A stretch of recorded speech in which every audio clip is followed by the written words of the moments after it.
Take a deep, deep, deep, deep breath out. Exhale all the way. Now take a deep, deep, deep, deep, deep breath in. Inhale all the way. Welcome in. Much love and glad that you're here with me today. As we talk about coffee, should you drink coffee? Is it bad for you? Is it something that you should give up? Is it okay to do as a spiritual ritual? And this is a question that came from my friend and coachee, Rodrigo.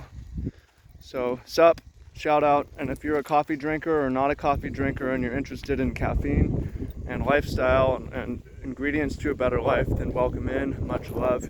Hit the thumbs up or not. I'll love you anyways. And I'm glad you're here with me today. And in today's talk, and by the way, I wrote an article I have a blog up now. There's a link to that down below, writing about same sort of stuff that I talk about here. Ingredients for a good life. And that's where this question came from. It's from the blog. So you should go check that out if you haven't yet. But the topic is on caffeine. So on coffee, I'm not going to tell you what to do here. I'm not going to tell you how to live your life. You can live your life how you want. You can do what you want. But I'm going to give you some ideas for if you're on the fence about this or if you never even really thought about it. So why give up coffee? It's nice, it's good, it's a nice routine.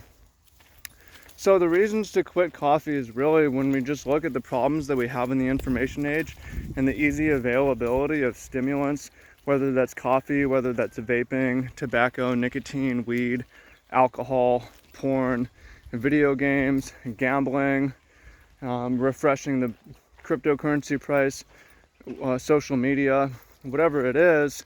We live in a world where everyone's fighting for your attention. The artificial intelligence AI is optimized to try to gain your attention and wants your attention, trying to monetize your attention. There's all these free products, come on, that they're not free because you're the product they're selling you. Everything wants your attention. And there's not some big coffee conspiracy, but coffee fits into it of the degenerate modern lifestyle of stacking all these dopamine hits on top of each other. And it's not just, the problem is that when you do that, you lose your clarity, you lose your focus, and you miss out on opportunity. If you want to be poor, the fastest way to be poor is to be addicted to chemicals. As many of the chemicals you can be addicted to, the better, the faster you'll become poor, right? If you want to be successful, you should do the opposite. And caffeine falls into this category. And it's fine. It's not like it's addictive, but it's not like it's going to kill you or cause you a lot of problems like some of this other stuff, but it's going to hurt you in insidious and nefarious ways, even if you have a good habit routine around it in the mornings. So the problem is, or part of the problem is that when you're lacking this clarity in the information age, you miss out on massive opportunities. If you want to get ahead in today's age, good ideas more than anything is going to help you, because the barrier to entry to do anything is so low, right? You can start a business, you can start an e-com store, you could start a crypto token, you could start a coaching or a course basically for free. All you need is a laptop. So it's never been so easy. All you need is a good idea and a little bit of follow through. And there's also the decisions that you make in life of who you're going to partner with, what kind of work you're going to do, how you're going to finance your life, what you're going to eat, where you're going to live. Those are the basics. And if you get those wrong, your life sucks. You get them right, your life's good. And coffee is just one more thing that can cloud you. So one thing it can do is it can disrupt your sleep if you do that wrong. Even if you are good about limiting your caffeine in the evenings, it can still give you some problems, because I think it's just taking your time, it's taking your energy, and it's taking your time and your energy when you're at the absolute sharpest, which is in the morning, which is when you should be focused on what's most important, and you're focused on getting this coffee to make the headache go away, or to get this little drug boost in the morning. Like, it's robbing you of certain energy every single day.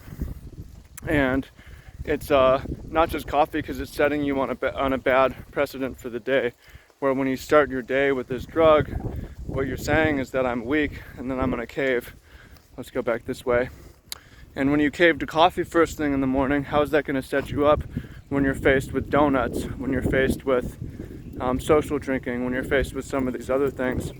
It's gonna start with coffee, and then it can open the gateway to certain other things. Part of being successful in the modern age is avoiding all these overdose of temptations, and how you do that is just trying to master yourself. So for me, when I quit coffee, it's not like, oh, I think that coffee is so bad for me. It's like, I want my attention and focus back, and I really want to master myself. I don't want to feel like anything else is in control of me, whether that's a person, especially if it's a drug. I don't want to feel like a drug's in control of me. So that led me to quitting coffee, and I feel like my life has improved, and it's improved directly from that. I have a little more time. I have a little more focus when it matters most. I'm a little less jittery and anxious. I'm a little less needy. And I have a little bit more money. I have a little bit more time. So if those are things you're interested in, if you're on the fence, give it a try. And I think another reason to quit is if you try, you find out it's actually a bit of a challenge to quit coffee, because it is pretty addictive actually. And you will, if you drink coffee every day, you will get headaches if you quit drinking coffee. And if something is challenging, it's worth doing. If something is hard, it's a sign that maybe you should do it. So you could always quit coffee, and then you could come back and you could drink it again. But don't let, oh, it's hard, be an excuse to not do it. It's hard should be an excuse to do it, right? So hope you find that useful and helpful, and answers your question. Is it a spiritual thing? Why do you need an addictive substance to connect to God, right?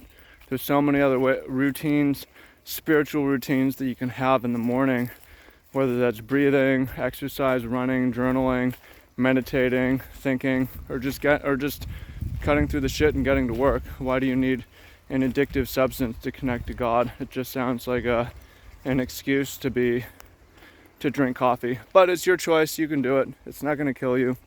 A lot of successful people drink coffee, but I'll tell you, a lot of successful people don't. Again, if you want to be poor, the fastest thing you can do is to get addicted to chemicals. So yeah, that's why I would recommend trying to not do it. And if you want to not do it and you're not sure how, you should check out my course. There's a link down below. Becoming a Sober Samurai, 30 days to master yourself. It'll give you some tools to control yourself and make it easy and fun to quit something like that. Quit coffee or porn or alcohol, all these bad habits. So hope you find that useful. Comment down below if you did. Comment down below if you want more videos. And also make sure to go check out the blog. There's a bunch of links for you to explore down below. So hope you found that useful and helpful, and I appreciate you and much love. I'll talk to you soon. Peace.